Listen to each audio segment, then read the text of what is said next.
Selamat datang di channel kami, Tim Kabar Online. Hai pemirsa, kami doakan semoga Anda semua selalu dalam keadaan sehat walafiat. Selamat menyaksikan, dan jangan lupa subscribe channel kami. Orang ribut, apa dasarnya Pak Prabowo? Apa dasarnya mengatakan 2030 bubar? Kan kita sudah punya perpres 2045 kita sudah jadi Indonesia Pak. Pak Prabowo mengatakan itu siapa baca pensil buahku. Judulnya Ghost Flame, barisan hati. Siapa menulis buku Ghost Flame ini? P.W. Singer, nulis buku barisan hati. Di dalam salah satu bagian kecil, pada suatu saat kelak di tahun 2030 ada kata-kata begini: ketika Indonesia sudah tidak ada, maka negara akan dikuasai oleh artificial intelligence. Indonesia sudah tidak ada. Nah, oleh Pak Prabowo itu dilempar ke publik, lalu publik ribut. Itu buku apa? Itu ternyata buku novel intelijen. Seorang penulis tentang perang dan teknologi perang, mengamati soal intelijen, lalu dia nulis buku. Suatu saat ketika tahun 2030 Indonesia sudah tidak ada dan bla bla bla bla, itu jadi dasar Pak Prabowo. Pak Prabowo waktu itu diserang habis-habisan. Wah, di situ masa buku doang yang dibentukkan. Tapi saudara, Pak Prabowo itu tidak sepenuhnya salah.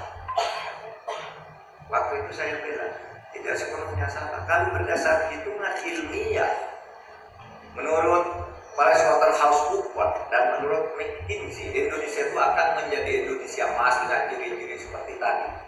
Sudah dihitung saja, kita berapa dokter ahli gizi, berapa ahli jantung, berapa, sudah dihitung tahun 2040 itu sudah emas. Gitu. Kenapa Pak Prabowo sudah dihitung begitu kok bilang bubar? Bubar kalau Indonesia itu tidak ada penegakan hukum dan keadilan. Kalau hukum dan keadilan tidak tegak, kalau hukum dan keadilan tidak tegak, saudara, sebuah negara bubar. Ini diijmi, ini diijmi.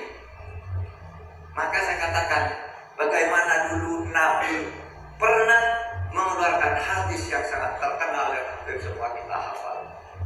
Ketika suatu saat ada seorang bangsawan Madinah, namanya Bani Mahzum, itu aristokrat hebat, itu kaya raya, berwibawa, berpengaruh. Bani Mahzum itu punya anak perempuan cantik, tapi terserang penyakit, mengidap penyakit kleptomania, suka mencuri. Meskipun punya apa, dia kalau ada misalnya handphone jatuh itu jelek, dicuri. Ada apa di situ? Korbannya orang dicuri, karena penyakit tadi bukan untuk. Ada orang punya penyakit itu, sehingga suatu saat tertangkap pencuri. Lalu Bani Mahzum itu datang kepada Nabi melalui putra kan Nabi, namanya Yazid. Lalu tolong bilang ke Nabi, jangan dihukum nih anak saya karena saya orang terkenal, malu. Apapun yang dia curi saya ganti, berapapun minta gantinya, asal jangan dihukum. Karena kalau anak saya yang kaya raya seperti ini, aristokrat pula, bangsawan terkenal, kalau anak saya dihukum, saya malu. Oleh sebab itu, tolong jangan dihukum, saya akan ganti berapapun dan bayar berapapun. Karena ada orang kayak Bani Mahzum ini, kalau ada orang besar punya uang bersalah, minta tidak dihukum. Kalau ada orang kecil bersalah, langsung dihukum. Itu yang menyebabkan negara seperti Mesir hancur, Persia hancur, Romawi hancur, Tiongkok ganti-ganti pemerintahan, Cina itu hancur karena ketidakadilan. Setiap ada dinasti, hancurnya setiap dinasti itu karena ketidakadilan. Sehingga Nabi lalu berkata, hadis yang kita hafal semua, fa'ayyamallah lau anna Fatimah binti Muhammad sarafat apa yadah. Demi Allah, agar negara tidak hancur, Panglima saja mencuri, saya potong juga tangannya. Agar negara tidak hancur seperti diramalkan di tahun 2030. Itu hancur. Ini yang harus kita jaga. Jadi secara moral saudara jaga negara Indonesia ini dengan cara itu. Boleh saudara ambil keahlian apapun, belajar. Tapi juga ada dasar moral. Kita akan berlaku adil. Karena begini, Nabi Muhammad itu benar. Di dalam fakta sejarah, suatu negara hancur kalau ketidakadilan muncul. Nah, Majapahit bahaya sekali, hancur karena apa? Ketidakadilan karena perebutan kekuasaan di antara para pangeran. Menyimpang dari ideologi. Ideologi mengatakan kita harus berlaku adil. Kok tidak berlaku adil? Karena kalau sudah disorientasi akan timbul dis yang kedua, namanya distrust. Distrust itu ketidakpercayaan. Wah, pemerintah apa tuh? Hakim apa tuh? Jaksa apa itu? Nggak percaya saya. Saudara, kalau sudah disorientasi lalu terjadi distrust akan muncul dis yang ketiga, namanya disobedience. Disobedience. Pembangkangan. Pembangkangan itu keputusan pemerintah. Saya tadi di sini nih, lewat sini. Saya duduk sama Pak Janet. Duduk sama dan itu ada demo di sini. Tolak eksekusi putusan pengadilan. Ada demo dekat sini. Itu contoh disobedience. Kalau orang diperlakukan tidak adil, melawan. Tidak jelas bentuknya. Rempak. Kasus rempak. Itu disobedience. Karena proses-proses yang tidak adil. Nah saudara, kalau disobedience ini dibiarkan terus, tidak saudara perbaiki, akan terjadi disintegrasi sehingga bisa saja 2030 Indonesia sudah tidak ada. Kalian, kita sekarang sedang menghadapi ya kan, pertarungan nih. Karena kita mesti hati-hati. Ini iblisnya banyak. Itu loh. Banyak iblisnya menggoda kita. Ya kan? Iblisnya ada 3 macam. Ada iblis seksualitas. Ada iblis harta. Tapi yang paling gawat tuh iblis tahta.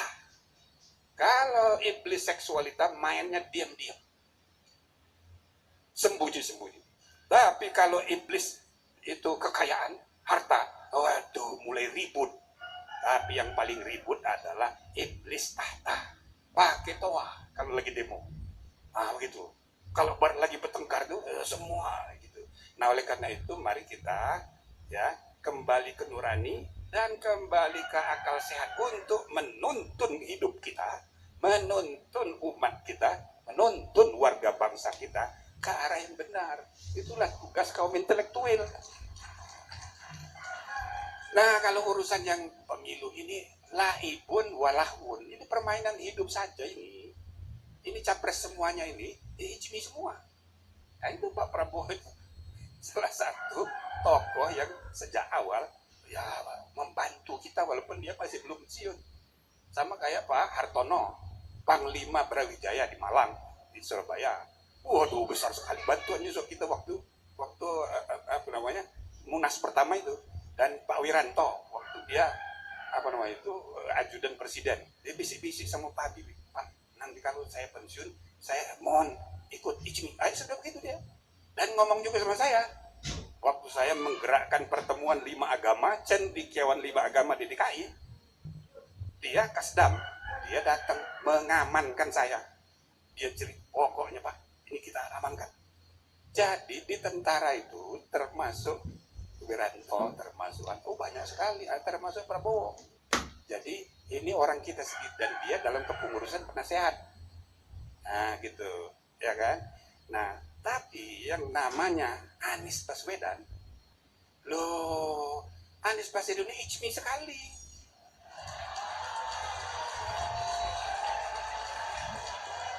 Loh, kenapa saudara tepuk tangannya banyak sekali?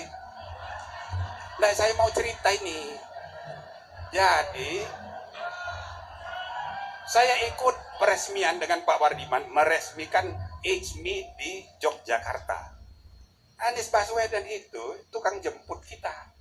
Sesudah sampai, tahu-tahu dia jadi announcer. Baru kemudian hari waktu dia jadi gubernur, dia cerita sama saya, Pak, saya sengaja itu jadi announcer supaya terkenal. Kalau jadi ketua panitia banyak urusannya, dia mau. Jadi dia tukang jemput biar ketemu tokoh-tokoh yang dijemput dan jadi announcer. Jadi tahun 91 dia announcer pembentukan ICMI, peresmian ICMI di Jogja. Loh, ICMI sekali. Gitu loh. Ganjar, ICMI juga.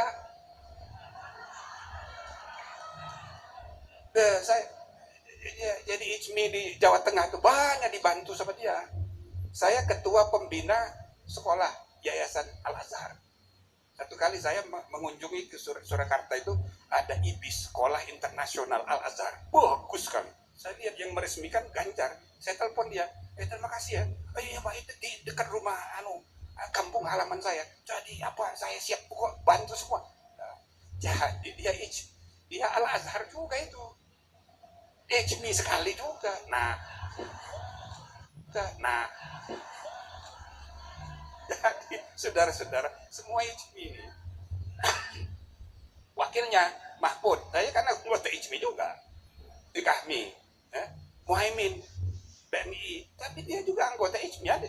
Tanya aja kartu anggotanya ada itu, ya kan? Nah, satu-satunya yang belum jadi anggota ya Gibran.